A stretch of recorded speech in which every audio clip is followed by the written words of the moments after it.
오늘 김건희 특검에서 아나운스한 부분이 있습니다. 어떤 거냐면은 앞으로 남은 기간에 전현직 검사들을 상대로 수사 시동을 건 셈인 건데 어떤 거냐면 도이치모터스 주가 조작 불기소 처분을 비롯해가지고 김건희 봐주기 수사한 내용에 대해서 살펴보겠다고 하면서 검사들 같은 경우에는 이 팀에 수사팀에 넣지 않고 변호사 출신 특별수사관과 경찰 파견자들 중심으로 남은 기간에 이 부분을 수사하겠다 이런 얘기를 했거든요. 이렇게 된다고 한다면은 정말로 이제 대대적으로 어떻게 보면은 김건희를 봐줬던 전현직 검사들을 향한 수사가 칼끝이 갈 것 같습니다. 거기로. 가야죠.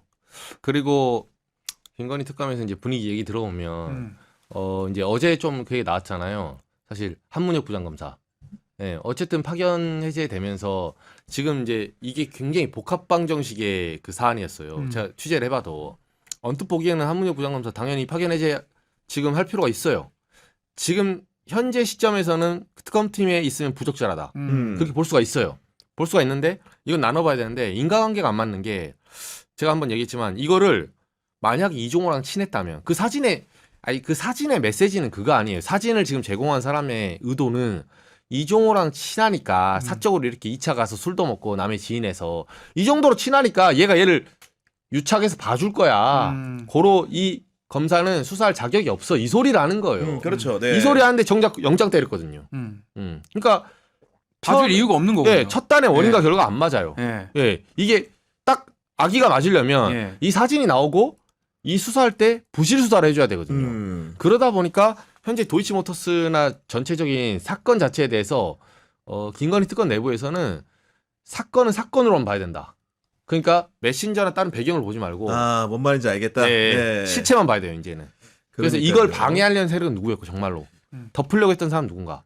이것도 다 같이 봐야 되는 거죠 이제. 아니 우리 이상민 씨는 한동훈 전 대표에 대해서 조회가 좀 깊은데 지금 김건희 씨 이런 안녕하십니까. 상황들을 제가 조회가 깊습니다. 그래요? 한동훈이가요.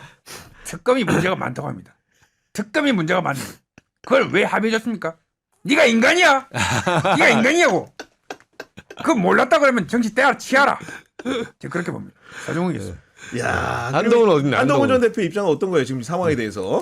저는 이렇게 묻고 싶어요. 저는 해당 사항이 없습니다. 저를 그렇게 데려가고 싶으면 데려가세요. 저를 구인해서 데려가시면 되잖아요. 저는 그렇게 제가 표현할 수 있는 거 아닌가요? 저는 그걸 묻고 싶고 저는 민심경청 투가 가장 핵심이라고 봅니다. 그게 좋은 정치라고 생각합니다. 고맙습니다. 한동훈 TV도 구독해 주시죠. 고맙습니다. 야, 정말로 대층적으로 많은 패널들을 섭외할 필요가 없이 정말로 이렇게 착착 이렇게 얘기를 해주시니까. 한동훈이 네가 인간이냐고. 인간이야. 서정욱이었습니다. 이분 서정욱 변호사 웃겨요. 그러니까. 맞는 반박을 하잖아요. 그럼 가만히 있어요. 사회자가 서 변호사님 왜 반박 안 하세요? 그러면 이건 맞는 말입니다. 이러고 귀엽게 가만히 있는 거예요. 야, 근데 이게. 반박을 안 해요. 무섭게. 그러니까 뭔가 좀 이렇게 특이한 포인트에 네, 튀는 네, 분이네. 네. 쉽게 얘기해가지고. 그렇죠. 그렇게 좀 네. 읽히는데. 여하간 이런 그 여러 가지 특검에서도 김건희 봐준 부분들에 대한 수사를 진행하고 있는 것이고, 그리고 또 재밌는 측면이 어떤 거냐면은 그 12.3 비상계엄의 그 1호 판결 당사자가 누구일지에 대해서 관심이 많이 쏠리는데, 지금 지기현 재판부가 진행하고 있는 윤석열 재판 같은 경우에는 연내에 끝내겠다고 했지만 심리 종결이 언제가 될지 아직 알 수 없는 상황인데, 이진관 부장판사가 맡은 한덕수 전 총리 공판 같은 경우에는 심리를 11월 중에 끝내겠다. 아예 단언을 하셨거든요. 그 얘기는 뭐냐면은 쉽게 얘기해서 그 심리라는 게 마지막으로 선고하는 절차만 빼고 쉽게 얘기하면 한덕수가 법정에서 최후 진술하고 검찰이 징역 몇 년형을 선고해달라고 구형할 때까지 그 기간까지 모든 절차를 다 다음 달 안에 맞추겠다. 이렇게 신속한 재판을 선언했습니다. 그렇죠. 그러니까 재판은 원래 이렇게 한 게 맞아요. 그리고 이진관 부장판사 뭐라 했냐면 공소장 변경 신청했어요. 그것도 받아냈지. 그렇죠. 이번에. 한덕수 검찰한테 물어보는 거예요. 특검한테. 내가 보니까 특검한테 야 한덕수 얘는 내란 방조가 아니야. 주요 임무 종사자야. 아니 CCTV하고 지금 혐의 내가 여기 지금 대지신문 해보니까 아니네 공판 해보니까 라고 직접 개입한 거예요. 일종의 이제 영미권의 치안 판사 같은 역할을 해주고 있거든요. 그러니까 이게 이진관 부장판사처럼 많이 잣대를 들이댔잖아요. 윤석열은 지기현 재판 부장판사는 진작 구속시켰어야 돼요. 그러니까 그게 오든 안 오든 구인장에서 바로 넣었어야 됩니다. 근데 내란 재판 지금 13번, 14번째 들어눕고 있고 안 나오면 뭐 막 웃으면서 어디 레크레이션 하듯이 변호인들 말씀 다 하셨나 이러고 있고. 그러니까 이 두 재판만 봐도 사실 윤석열에 대한 공포 이 상태로 보면 1월 6일 풀려납니다. 그러니까요. 네, 이게 뻥이 아니에요. 저도 처음에는 만에 하나 에이 설마 이렇게 잡아넣는데 빨리 선고하겠지 다시. 네, 내란 CCTV에 다 있고 사실 내란 수사를 이제 기자들은 그렇게 봐요. 내란이나 최상병 수사는 더 이상 뭐 수사할 게 없어요. 다 증거 나와 있는데 그러니까. 설거지 하는 거예요. 설거지. 삼척 동자도 다 알지. 예, 그 불러놓고 증거관계를. 맞냐 안 맞냐 서류 정리하고 그 절차를 갖추는 거지. 수사는 김건희 특검이 하는 거예요. 이게 진짜 반클리프 받은 거 맞아? 막 대지신문 해가지고 쪼아가지고 구속시키는 거고. 그래서 사실상 내란 특검 같은 경우는 일이 어렵지도 않고 그걸 진행하면 되는데 예를 들면 그러니까 조은석 특검을 하고 싶어도 직위원 재판부는 전혀 다른 건을 가지고 끌다가 지금 만약에 추가 기소 안 되잖아요. 뭐 드론 이런 거 외환죄 외환으로. 네, 네. 추가 기소 안 되고 결정 안 나오면 풀려난다니까요. 그런 우려들도 있는 건데 사실 이진관 부장판사가 그 한덕수 전 총리의 재판만 이렇게 신속하게 잘한다는 얘기를 하는 게 아닙니다. 이분이 이 재판만 하는 게 아니고 건진법사 전성배 씨 재판도 하고 있어요. 근데 정말로 마법같이 그 특검 조사 기간에도 자백을 하지 않던 건진법사 전성배 씨가 이진관 부장판사 앞에서는 자백을 하고 입을 열기 시작했습니다. 이번에 또 어떤 얘기를 했냐면은 자신 재판에서 선물을 전달할 때마다 김건희 씨와 직접 통화를 했고 잘 받았다는 말을 들었다는 취지로 진술했어요. 그러면 이게 기본적으로 이 재판장 앞에서는 거짓말 해봐야 득이 될 게 하나도 없다. 실밖에 없을 것 같다. 이런 판단이 섰으니까 검찰은 물론이고 특검 앞에서도 진술하지 않던 건진 법사가 이제 이실직고하고 나선 거 아니겠습니까? 안녕하십니까. 저 한덕수입니다. 제가 비상계엄을 반대한다고 말한 적이 없다는 증언이 나왔다고 합니다. 여러분 표정이 중요합니다. 한덕수였습니다. 여러분 이게 뭔지 아십니까? 덕수궁입니다. 한덕수였습니다. 고맙습니다. 아, 뭐 그런 상황. 건진법사 얘기할 때 갑자기 한덕수 얘기를 하셔가지고 마무리 좀 해야 얘기를 될것 했습니다. 뭐 같아요. 나도 그런 네네네. 상황. 아무거나 집으신 것 같은데. 네, 집었어요 지금. 이진관 성대모사가 안 되니까요. 네네. 아니 근데 정말로 그러니까 이진관 부장판사가 어떻게 재판 진행을 하냐면은 이렇게 얘기합니다. 건진법사한테 공소 사실을 인정했다고 양형 쉽게 얘기하면 너 징역 얼마 살릴지에 대해서 판사가 판정을 하는 절차를 얘기하는 거죠. 양형에 반영되는 게 아니라 참작할 여지가 있을 때 반영되는 거다. 쉽게 얘기하면은 조금 더 진솔하고 조금 더 적극적으로 김건희 씨의 비행을 이 법정에서 늘어놓는다고 한다면 내가 참작해서 그렇죠. 너는 선취할 수 있다는 여지를 들려준 것이고 재판은 이렇게 하는 겁니다. 맞아요. 네. 그러니까 이게 아까도 말했지만 어려운 게 아니라니까요. 어려운 게 아니고 내란 재판 같은 경우는 혐의가 여러 개라서 속도를 땡기고 만약에 공판을 일주일에 1회만 할 게 아니라 여러 번 사람 묶어서 하게 되면 이게 금방 끝나요. 그리고 윤석열 그 안 나오겠다고 하는데 아니 본인은 안 나오면 예를 들면 벌석 재판하면 됩니다. 그냥 빨리. 고소 재판 하고 있지만 뭔가 좀 조치를 더 단호하게 취해야 되는데 그렇죠. 그런 것도 지금 안 하고 있는 근데 거 아닙니까? 벌석이 안 나오는 피의자를 위한 방식이 아니거든요. 그렇죠. 당연합니다. 네. 불이익이 가야지 그 사람한테. 아니 일반 재판 봐보세요. 걸석하잖아요. 걸석하거나 핸드폰 바꾸잖아요. 그럼 뭐 핸드폰 바꿨을 때 뭐 바꿨습니까? 이렇게 물어볼 것 같아요. 핸드폰 바꾸면 딱 눈빛 보고 그래. 알겠습니다. 예, 판결로 말할게요. 바로 유죄나요 그냥. 바로 유죄나요. 그리고 이거 보세요. 검사해봤어요 당신? 검사해봤냐고. 아니면은 뭐 눈 검사라도 해봤어. 내가 당뇨 때문에 눈이 안 좋아서 못 나간다니까. 16포인트도 안 나가. 대본도 16포인트가 아니야 이런 게. 뭐 알아요 그거? 참. 한번 해보세요 지금. 네. 아니 그게 아니라 식사를 좀 하셔야 될 것 같은데. 볼살이 쏙 빠져가지고. 아니 그 건빵이랑 이거 좀 가져와봐 좀. 나온 김에 먹어야지. 야, 이 자식들이. 이 자식들 말이야 이거. 아무튼 여하간 정말로 이제 판사가 판결로만 말하는 게 아니고 심리 과정에서 충실하게 적극적인 자세를 취해야만 피고인이든 증인이든 태도가 전향적으로 바뀌는 겁니다. 그냥 가만히 냅둬 놓고 너 마음대로 하고 싶은 대로 하세요 하면 누가 자극이 되고 누가 태도 변화를 겪겠습니까? 당연한 거 아니겠습니까 이게? 그죠. 그러니까 이 재판부터가 사실은 지금 첫 단추가 잘못 껴있고, 그러니까 처음에 한덕수 재판 나오기 전에는 이런 식으로 재판하니까 특검도 여지없이 당하는 거예요. 그리고 지금 영장 같은 경우도 뭐 수원 3인방 얘기도 있지만 특검이 수사하기 힘든 게 직위원 재판부 그리고 수원 3인방 영장 실질심사 족족 깨잖아요 지금. 근데 사실 사람들은 사법부 잘 모르니까 사법부는 독립적이라는 외피를 감싸고 있는 거죠. 맞아요. 근데 사법부를 때리면 이거는 국회가 너무한 거 아니야? 기계적으로 생각할 확률이 높거든요. 근데 제가 봤을 때 저는 이진관 부장판사 정말 감사한 게 진짜 찐 재판은 뭔지를 한번 보여준 거예요. 아니 그러니까 예, 원래는 이게 정상이에요. 이게. 지엄하게 하는 겁니다. 지엄하게. 재판이 또 중계되고 있으니까 많은 분들이 직접 보고 목도를 하잖아요. 네. 기사를 통해서 간접적으로 보는 게 아니고 이진관 판사의 단호한 목소리를 우리 국민들이 생생하게 하나 둘 또렷하게 듣는 겁니다. 거기서 오는 것들이 크겠죠, 영향이 당연히. 그죠. 그래서 이진관 부장판사 보고 뭐 물론 불가능하지만 댓글에서는 내란 재판도 해주세요.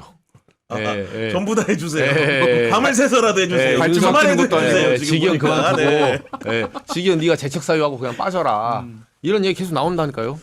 그러니까 그런 상황이기 때문에 아마도 이제 다른 재판부들도 하나둘씩 이렇게 변모하는 모습을 보이고 있고 그런 좋은 징조들이 그 직위원 재판부마저도 감염시키기를 간절히 기도하는 마음으로 향후 재판을 기대해 보도록 하겠고 저는 이 기사가 굉장히 재밌게 보였는데 국정감사 도중에 MBC 보도본부장을 퇴장시켜 논란을 빚은 게 최민희 국회 과방위원장인데 최민희 과방위원장과 문자 대화를 하는 과정 속에서 MBC 자사 소속이죠. 일부 기자를 수박이라고 비하한 특파원이 있었다고 하던데 이게 사실 언론계에 복무하고 있으니까 묻는 건데 요거 약간 위험수위를 넘은 발언이긴 한 거죠. 그죠? 그렇죠. 요 부분은 최민희 제 추정에는 최민희 위원장하고 이 MBC 특파원 간에 모종의 교감이 좀 있지 않았을까 싶어요. 네, 이런 문자 공개 그렇죠. 이면에는 그러지 않고는 이렇게 공개하기 힘듭니다. 사실 우리가 그 위원장하고 뭐 예를 들면 어떤 취재할 때도 있고 의원들 문자 보낼 때도 있거든요. 네. 근데 당연히 기자 입장에서는 그게 공개된다는 전제하에 문자를 보내죠. 왜냐하면 의원을 100% 믿을 수는 없으니까. 그렇죠. 근데 수박이라는 표현을 썼다는 거는 내지는 이렇게 아무리 과격해도 그 공개해도 상관없다. 공개해도 내지는 그러니까 공개를 하십시오. 이렇게 짜진 않았을지 네. 몰라도 짜기까지는 좀 그렇지만 공개해도 상관없다. 요 정도는 있어야 보낼 수 있는 문자. 근데 굉장히 이 내용이 공개되면 구성원들이 지금 아니나 다를까 되게 분개하고 있는 상황인데 어떤 문자를 주고받았는지 모르는 분들을 위해서 부연 설명을 드리면은 최민희 위원장이 해당 특파원한테 그러니까 이런 상황들에 대해서 아울러서 말한 거겠죠. 누군가에게 이르고 성명서 내고 웃깁니다. 쫄보. 국힘에는 못 대들고 이렇게 보냈더니 그 특파원이 네 여기 수박들 문제입니다.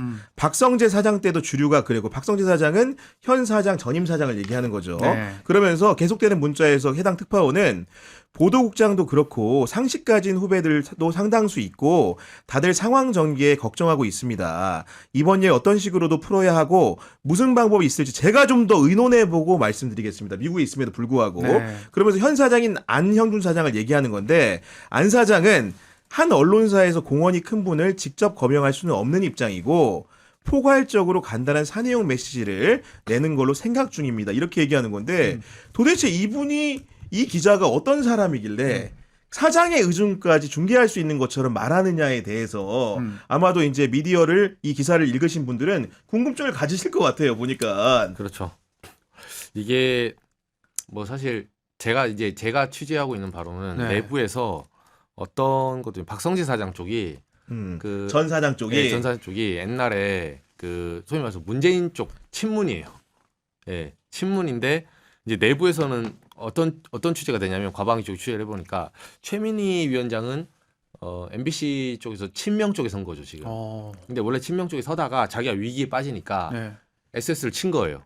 그러다 보니까 박성재 사장이 끼어든 거에 대해서는 사실은 이게 MBC 내부에서도 권력의 트랜스퍼가 필요하거든요 지금. 이제 그것까지 내부의 어떤 권력관계가 역학이 반영된 거다. 얽혀 있다. 그러니까 제가 이제 파악한 거에 따르면은 일단 언론사 사장 선거가 굉장히 내부적으로 치열합니다. 네. 일종의 선거 절차를 거치기 때문에 물론 사주가 있는 회사 같은 경우에는 사장이나 이렇게 편집국장을 지명하면 그만이지만 네네. 저희 회사를 포함해 특히 MBC 같은 경우에는 준공영 방송이기 때문에 네, 절차가 다 있죠. 여러 가지 절차에 네. 따라서 입후보를 하게 되는 건데 일단 MBC 사장 선거가 내년 2월에 치러질 예정이에요. 그러니까 얼마 구도는 남았- 어떠냐면은 현재 안광한 사장이 당연히 재선 출마 의사를 안형준. 보인 상황이고 안형준. 안광하는 박근혜 때. 오빠 죄송합니다.